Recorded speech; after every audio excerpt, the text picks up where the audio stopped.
রঙের উৎসবে মাতলেন রাজ্যের শিক্ষামন্ত্রী ব্রাত্য বসু। নিজের বিধানসভা এলাকার দক্ষিণ দমদম পৌরসভার 14 নম্বর ওয়ার্ডের পৌর প্রতিনিধি সুকান্ত সেন শর্মার আয়োজিত দোল উৎসবে রঙের আনন্দে মেতে ওঠেন রাজ্যের শিক্ষামন্ত্রী। এদিন প্রভাত ফেরিতে অংশ নিয়ে এলাকাবাসীর সঙ্গে রঙের উৎসবে মেতে ওঠেন তিনি। মন্ত্রী বলেন, আজ সব রং মিশে গিয়েছে, নির্দিষ্ট কোনো রং নেই। পাশাপাশি তিনি আরও বলেন, বাংলা সম্প্রীতির জায়গা। বিজেপি ধর্ম নিয়ে রাজনীতি করতে চাইলেও মুখ্যমন্ত্রী মমতা বন্দ্যোপাধ্যায় তা করতে দেবেন না। দাদা, প্রথমেই দোলযাত্রার শুভ অভিনন্দন। এই দোলযাত্রা উপলক্ষে বিভিন্ন জায়গায় আজকে র্যালি বেরোচ্ছে, প্রভাত ফেরি সঙ্গে জুম্মার নামাজও চলছে, দুটো একসাথে সুন্দরভাবে চলছে। কি বলবেন? শুভ দোলযাত্রা সবাইকে। এটা তো বাংলার একটা বড় বৈশিষ্ট্য যে বাংলা সবসময় ইনক্লুসিভ। এটা কিছুদিন আগে আমার মুখ্যমন্ত্রী, এই দুদিন আগে বিধানসভায় আমাদের অধিবেশন চলছে, মুখ্যমন্ত্রী খুব বিশদে প্রাঞ্জল করে বুঝিয়ে দিয়েছেন যে বাংলায় সমস্ত রকম ধর্মে তার ধর্মের যে আচার বা অনুষ্ঠান তা তারা স্বচ্ছন্দে আনন্দে তা তারা প্রকাশ করতে পারে। ফলে আজকে ঠিকই যে দোলও আছে, জুম্মার নামাজও চলছে।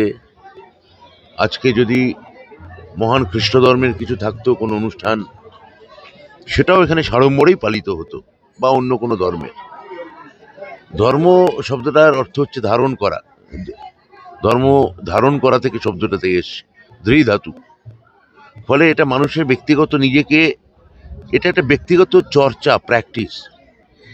এটা প্রাইভেট বিষয়। এটাকে কখনো যে বিজেপি ধর্মকে রাস্তাঘাটে নামিয়ে আনতে চাইছে এবং ধর্মভিত্তিক রাজনীতি করতে চাইছে, পোলারাইজ পলিটিক্স করতে চাইছে, সেটা বাংলায় কখনো গ্রহণ করা হবে না, এটা বলতে পারি। যেভাবে বিজেপি চেষ্টা করছে, বাংলার মানুষ কিন্তু সেই অপচেষ্টা কিন্তু ব্যর্থ করার বারবার প্রমাণ দিয়েছে। এখানে নির্ভর করছে যে এখন যেহেতু এই ভার্চুয়াল যুগ, ফেক ভিডিও, ফেক নিউজ, নানা রকমের যে মানে বিজ্ঞান অভিশাপ না আশীর্বাদ, এই বিজ্ঞানের যে অভিশাপের দিকটা, আমরা এই ফেসবুক বলুন বা ভার্চুয়াল ওয়ার্ল্ড বলুন বা ইউটিউব বলুন, এগুলোকে কখনো ফেক কিছু ছড়ানোর জায়গা হিসেবে দেখা উচিত না। কিন্তু আইটি সেল বিজেপি তাই করে। সেটা নিয়ে একটা উত্তেজনা তৈরি করার চেষ্টা করা হয়। কিন্তু আমরা যারা এলাকায় জনপ্রতিনিধি আছি, মুখ্যমন্ত্রী আমাদের বলেছেন যথেষ্ট সচেতন এবং সতর্ক থাকতে, এবং এগুলো করে কোনো লাভ হবে না। কেননা দেখেছেন তো যে মমতা বন্দ্যোপাধ্যায়ের উন্নয়নের ডাকে সাড়া দিয়ে আজকে কিভাবে এই আমাদের এই 14 নম্বর ওয়ার্ডে রাজু সেন শর্মা আমাদের কাউন্সিলর, তার উদ্যোগে কিভাবে আজকে আমাদের এই বিরাট দোলযাত্রা র্যালি বেরিয়েছে। শুভেচ্ছা কি দেবেন দোলযাত্রায়? সবাইকে শুভেচ্ছা, সবাইকে অনেক অভিনন্দন, শুভেচ্ছা, রঙিন শুভেচ্ছা। এবং যারা আজকে জুম্মার নামাজ পড়ছেন তাদেরও অনেক অনেক অনেক অভিনন্দন। দোলের উৎসবে আপনি আজকে কিছুক্ষণ আগে এসেছেন প্রভাত ফেরি অনুষ্ঠানে, কি বলবেন?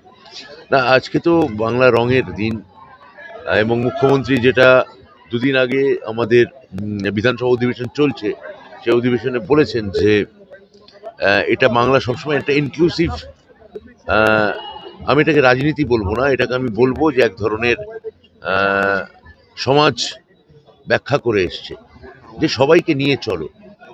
আমাদের তৃণমূল কংগ্রেস, আমাদের মামাটি মানুষের সরকার, আমাদের মুখ্যমন্ত্রী সবসময় সমস্ত কিছু, সব অনুষ্ঠান, সব উৎসব, এটাকে সঙ্গে নিয়ে চলার, এবং এটা যাতে মানুষ স্বচ্ছন্দে এবং সাড়ম্বরে প্রকাশ করতে পারে, সমস্ত ধর্মের মানুষরাই, সেখানে একটা অবাধ এবং অনাবিল একটা মমতাদি মানুষের জন্য স্বাধীনতা এবং উৎসাহ বজায় রেখেছেন।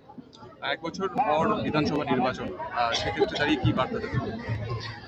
বিধানসভা নির্বাচনের মতো তো আসবেই, সময় এগোবে, নির্বাচন হবে। কিন্তু মমতাদি যে কাজটা এতদিন ধরে করছেন এবং আগামী দিনেও করবেন, যে মানুষকে এক ধরনের শান্তির বার্তা দেওয়া, সম্প্রীতির বার্তা দেওয়া, আর যে প্রান্তিক মানুষ, খেটে খাওয়া মানুষ, গরিব মানুষ, মেহনতি মানুষ, সরাসরি তাদের পক্ষ নেওয়া, যেটা অনেক সময় কোনো মধ্যবিত্ত স্বার্থে লাগলেও লাগতে পারে। কেননা বাকি যে দলগুলো আমাদের এখানে বিরোধী রাজনীতি করে, তারা মূলত ধ্বংসাত্মক রাজনীতি করে। সেখানে মমতাদি একটা উন্নয়নের বার্তা নিয়ে এসছেন এবং আজকে এই যে রং মিশে গেছে, তো আমি বলবো যে আজকে মমতাদির রঙে সবার রং মেশাতে হবে। আপনার আজকে সারাদিন কিভাবে কাটবে? রাজনৈতিকভাবে তো বিভিন্ন দলের রং আলাদা, আপনি কোন রঙে খেলবেন? আমি নানা রঙেই খেলবো আজকে, কেননা মানে যখন দলের র্যালিতে বা দল এলাকায় যখন দলের অনুষ্ঠানে আছি, তখন আর নির্দিষ্ট রং করে লাভ নেই। সেটা কোনো সব রং এখানে মিশে গেছে।